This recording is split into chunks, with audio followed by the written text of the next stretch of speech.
Alhamdulillah wa syukrulillah ala ni'matillah ni'mati maulidi Rasulillah sallallahu alaihi wasallam. Asyhadu an la ilaha illallah wahdahu la syarikalah wa asyhadu anna sayyidana Muhammadan abduhu wa rasuluhu wa la nabiyya ba'dah. Allahumma salli wa sallim wa barik ala sayyidina Muhammadin khairil bariyah wa ala alihi wa ashabihi wa dzurriyyatihi wa atba'ihi ila yaumil qiyamah. Amma ba'du. Yang kita hormati, kita muliakan dan kita cintai para habaib dan para ulama. Yang kita hormati Bapak Bupati Hulu Sungai Tengah, yang kita hormati Bapak Wakil Bupati Hulu Sungai Tengah, yang kita hormati seluruh pejabat di lingkungan pemerintah Kabupaten Hulu Sungai Tengah, yang kita hormati para pengasuh pondok pesantren dan pengasuh panti yatim se-Hulu Sungai Tengah, para tokoh masyarakat, hadirin hadirat yang dimuliakan Allah. Pertama-tama kita bersyukur kehadirat Allah Subhanahu wa ta'ala, yang mana dengan taufik dan hidayah serta inayahnya kita pada malam ini dapat berkumpul bersama-sama di kediaman Bupati Hulu Sungai Tengah dalam rangka memperingati hari lahirnya junjungan kita Nabi besar Muhammad sallallahu alaihi wasallam. Kita berharap, berdoa kepada Allah Subhanahu wa ta'ala agar apa yang kita laksanakan ini mendapat ridha dan ganjaran yang besar di sisi Allah Subhanahu wa ta'ala. Amin ya rabbal alamin. Kenapa kita berharap acara Maulid Nabi ini mendapat ridha Allah, ganjaran yang besar di sisi Allah?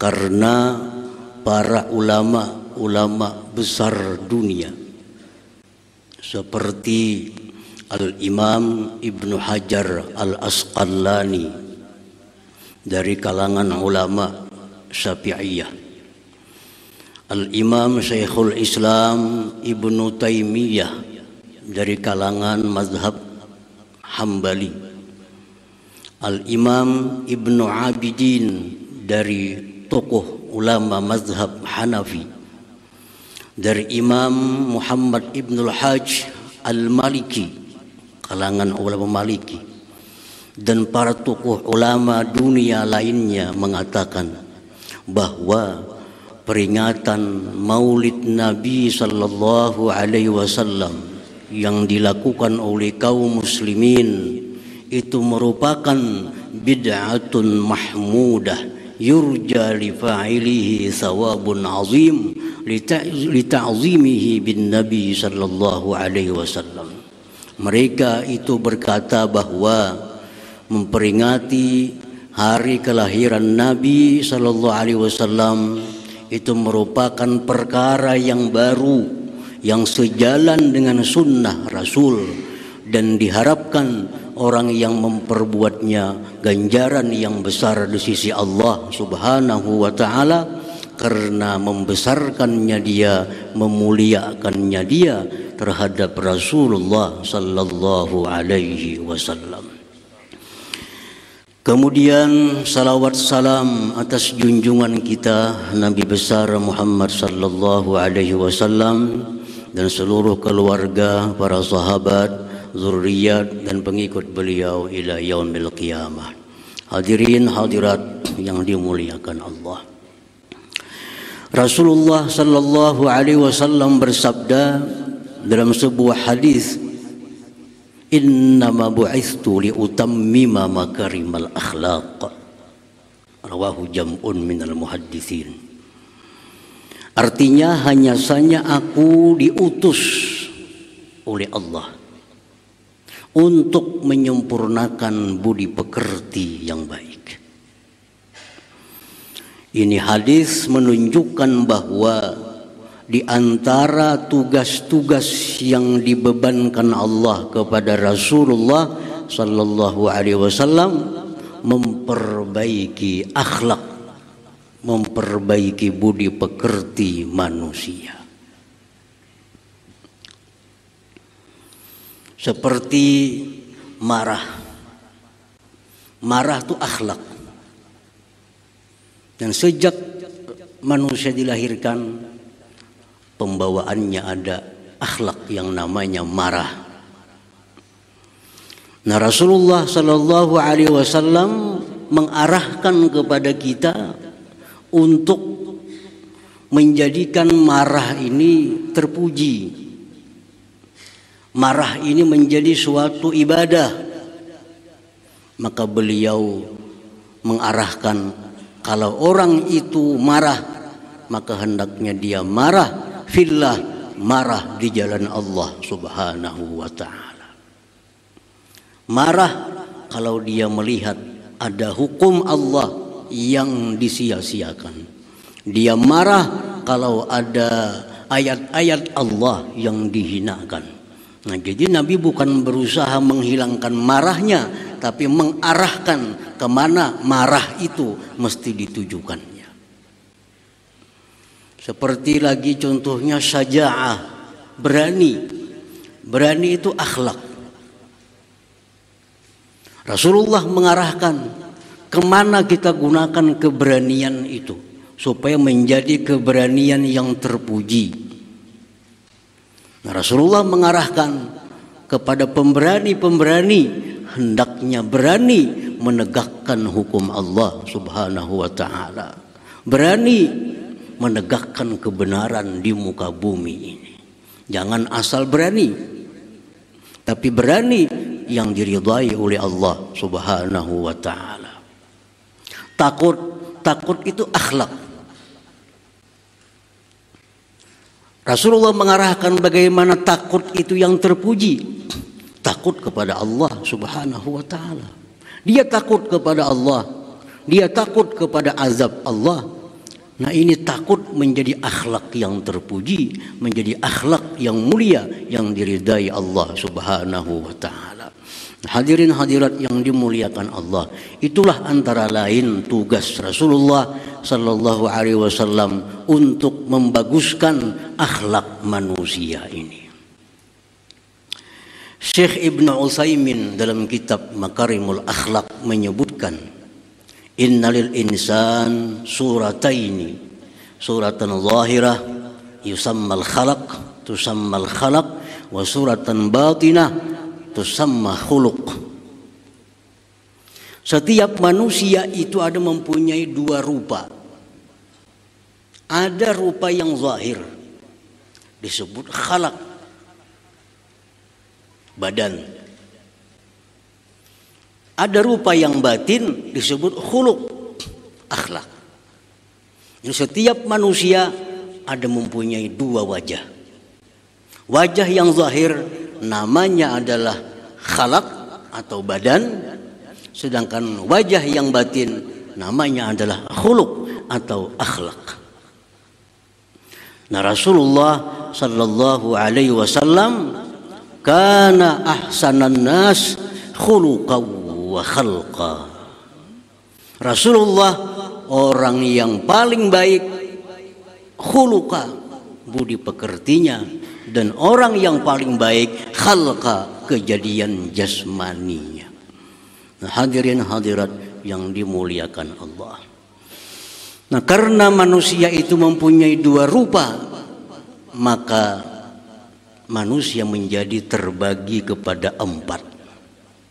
Pertama, manusia yang baik rupanya, baik akhlaknya. Inilah manusia sempurna. Dan itu adalah junjungan kita Nabi besar Muhammad sallallahu alaihi wasallam. Beliau diakui ketampanannya dan diakui kehebatan keagungan budi pekertinya. Yang kedua, ada orang yang jelek rupanya tapi indah akhlaknya. Nah, ini golongan yang kedua. Orangnya jelek tapi akhlaknya mulia. Siapa ini? Di antara sahabat Nabi ada yang bernama Thabit bin Qais. Nah, Thabit bin Qais ini ujar istrinya Habibah binti Sahal di hadapan Rasulullah SAW. Wahai Rasulullah, suami ulun itu kalau akhlak kada ada celaknya. Rupa batinnya tidak ada celaknya. Tetapi rupa zahirnya, kalau terkumpulan sahabat-sahabat tuh laki ulun tuh paling hirang. Laki ulun tuh paling indik. Laki ulun tuh paling gak ada bungas. Dan ulun hendak cerai lawan laki ulun itu. Nah, jadi Rasulullah pun mengakui bahwa Thabit bin Qais ini orang yang akhlaknya mulia. Walaupun wajahnya, pembawaan tubuhnya adalah jelek. Nah, ini kelompok yang kedua. Ada orang-orang yang tubuhnya jelek tapi akhlaknya mulia. Ini orang akan dikumpulkan di akhirat dengan kelompok yang kedua. Ini kelompok dari golongan Bilal bin Rabah, siapa lagi? Thabit bin Qais. Walaupun fisiknya jelek tapi akhlaknya sangat dicintai oleh Allah Subhanahu wa taala. Nah, yang ketiga, ada orang yang tampan zahirnya tapi jelek akhlaknya. Batang tubuhnya, wajahnya luar biasa, tapi akhlaknya sangat kejam. Siapa dia? Abu Lahab. Abu Lahab itu diberi gelar oleh ayahnya sendiri, Abu Lahab. Kenapa gelar Abu Lahab? Liwasamati wajhihi wa husni, karena ketampanannya, keelokan wajahnya, dia digelar Abu Lahab. Ini Abu Lahab orang yang sangat tampan, sangat rupawan, tapi punya akhlak yang sangat jelek, selalu menyakiti, mengganggu Rasulullah sallallahu alaihi wasallam. Sampai diabadikan Allah dalam Al-Quran, tabbat syada abi lahabi wa tab. Orang-orang yang tampan, orang-orang yang rupawan tapi akhlaknya jahat, akhlaknya hina, ini di akhirat kumpul Abu Lahab sana kawan-kawannya. Ada lagi kelompok yang keempat, yang terakhir. Sudah jasmaninya jelek, akhlaknya lagi jelek. Jasmaninya kada bagus, akhlaknya kada bagus. Siapa ini contohnya? Abu Jahal. Nah, Abu Jahal ini ujar Sayyidina Abbas ammun Nabi sallallahu alaihi wasallam, paman Nabi berkata, Abu Jahal ini hadidal wajhi, hadidal basari, hadidal lisan. Abu Jahal ini orangnya bengis wajahnya, bengis tutur katanya, bengis penglihatannya. Fisiknya sudah tercela, ditambah lagi akhlaknya yang selalu mengganggu, menyakiti, bahkan ingin membunuh Rasulullah sallallahu alaihi wasallam. Nah, orang-orang yang dalam dunia ini sudah tubuhnya kada bagus, muhanya sudah kada bungas, akhlaknya pulang kada baik, ini grupnya Abu Jahal kena di akhirat. Nauzubillah min dzalik. Nah, hadirin hadirat yang dimuliakan Allah. Jadi tugas Rasulullah membaguskan akhlak, sehingga tidak ada akhlak di dalam diri kita melainkan akhlak-akhlak yang mulia. Pemarah, tapi pemarah yang disukai Allah Subhanahu wa taala. Pemberani, pemberani yang disukai Allah Subhanahu wa taala. Orangnya penakut, penakut kepada Allah Subhanahu wa taala. Malu akhlak, malu kepada Allah Subhanahu wa taala. Nah, hadirin hadirat yang dimuliakan Allah, dengan peringatan Maulid Nabi, mudah-mudahan dicapai. Inti dari peringatan Maulid itu adalah ta'assi, mengikut sedikit demi sedikit perilaku akhlak Nabi sallallahu alaihi wasallam. Dan mudah-mudahan dengan peringatan Maulid ini kita dapat menjadikan Nabi kita uswatan hasanah, ikutan yang terbaik dalam kehidupan kita. Amin amin ya rabbal alamin. Demikian wallahul hadi ila siratil mustaqim. Assalamualaikum warahmatullahi wabarakatuh.